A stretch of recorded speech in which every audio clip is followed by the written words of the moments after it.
The DJI Mini 2 was released in November 2020 and already people are starting to talk about the Mini 3. So when's it coming and what features will it have? So stick around to find out. Don't go away.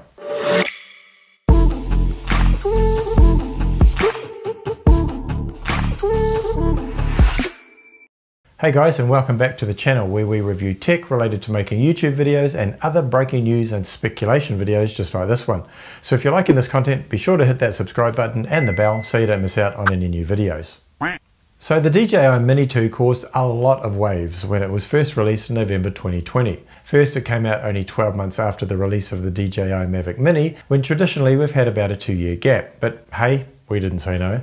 And second, where the features that DJI included with the Mini 2 were quite surprising, and they really closed the gap between their budget end and their more professional end of drones. Things like the inclusion of Ocusync 2.0 blew people out of the water because it was a massive improvement over the Wi-Fi system of the Mavic Mini and increased the transmission connection strength and boosted the maximum range of the drone to 10 kilometers. Add to that a 31-minute battery flight time, 4K video capability, and the same ergonomic controller as the DJI Mavic Air 2, and the drone was getting all sorts of raps from well-established YouTubers and experienced drone pilots like Matti Haapoja. By the way, if you're looking to pick up a Mini 2, I'll put a link in the description below for you to check it out.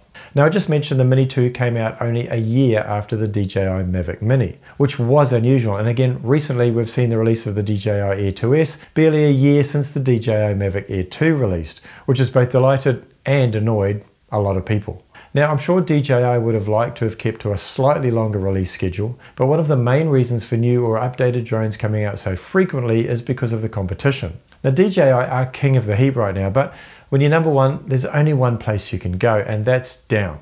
So competition from the likes of Autel has been hotting up considerably over the last year, forcing DJI to increase the speed of their updates and new drones, because they don't want to be beaten to the punch by another drone company, and that will almost definitely be the case with the Mini 3. So in the spirit of continuous improvement and never standing still, us drone enthusiasts are always asking for more features, right?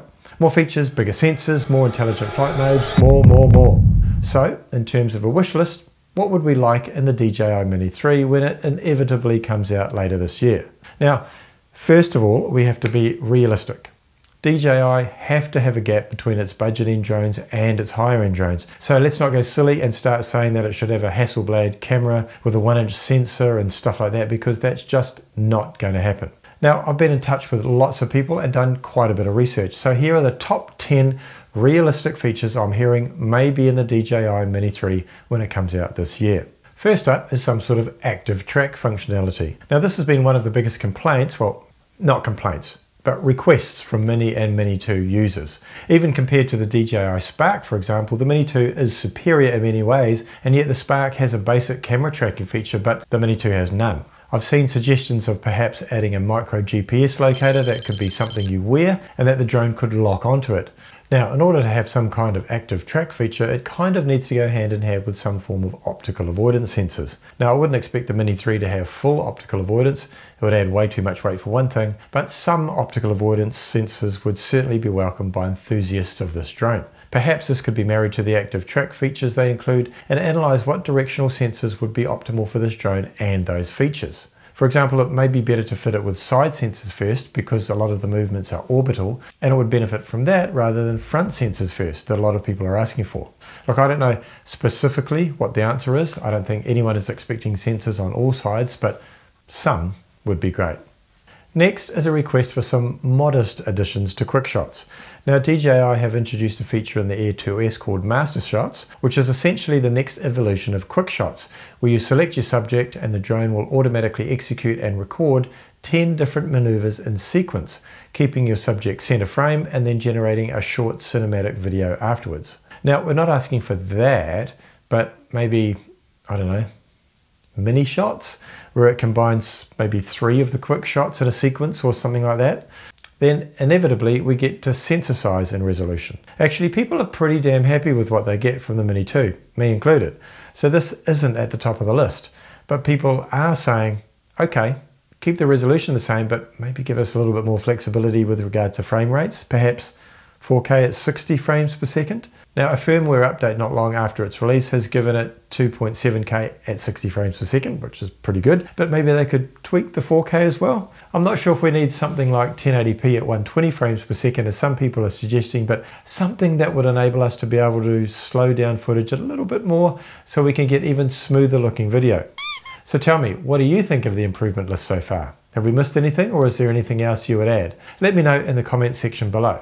So that's 5 down and 5 left to go. Next, and also from a firmware perspective, is the ability to choose some different picture profiles, like a flat cine-like profile for the Mini 3 to give it a little bit more flexibility in post-production editing. And perhaps another welcome addition would be the ability to take a hyperlapse, as we've seen on some of the other drones in the DJI lineup. Now, you could argue, as I know many of you already are, no doubt whacking away on your keyboard as I speak, but stop, let me finish. Now, again, you could argue that many of these upgrades could be done with a firmware update. And yes, you may be right. And you only may be right because it does depend on the capability of the processor.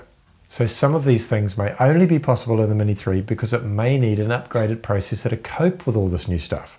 And here's one that you may not have heard before, but that is slightly more water tightness where it counts. Now, this is because whilst people don't necessarily want to fly the drone in the rain, but if you're caught in the rain, or if it's only very light rain, perhaps just some water tightness so it could cope with those sorts of conditions without getting damaged. How about Ocusync 3.0, or as it's known as O3? Actually, this might be possible because the Mini 2 came out with Ocusync 2.0 at the same time as the other higher end drones had it.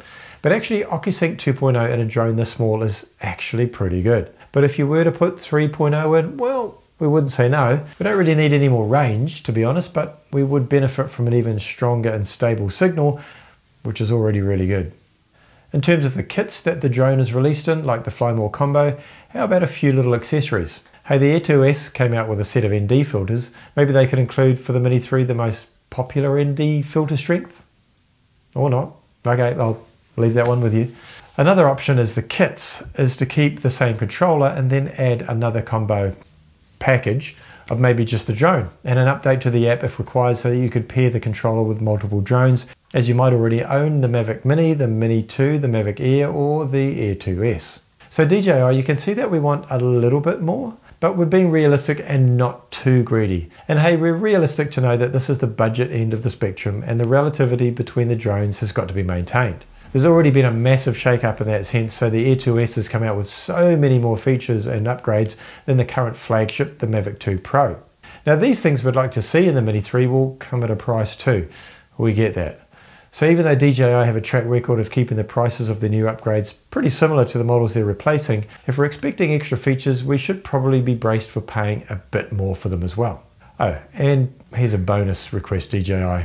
We still want all of this and the drone to still come in at under the very important weight of 250 grams. As for when the Mini 3 is likely to be released, well, the pick is that it'll be later this year, probably October or November. That would be a year since the Mini 2 was released, so that timing kind of makes sense. However, since it depends on what the competition are doing, for example, if they bring out something in this space earlier, the Mini 3 might come out earlier than expected. But if the competition don't, then it's likely that DJI will just let the Mini 2 roll on for a little bit longer and perhaps keep users happy by way of adding a few additional functions by way of firmware updates. Now, as much as I look forward to a Mini 3 drone, I absolutely love my Mini 2, and I've recently been using it more and more for drone photography, and you can get some stunning results, just like these, if I do say so myself. Now, I've made a video that breaks down a simple and easy method that I use to get these sorts of results with my DJI Mini 2. So be sure to check that out. Or if you're keen to look at upgrading from the Mini 2 to the brand new Air 2S, then check out this video where I compare those two drones as well. Based on the feedback I've had so far, it'll definitely help you make up your mind. Cheers, guys. Is the ability to choose some different picture profiles, like a fat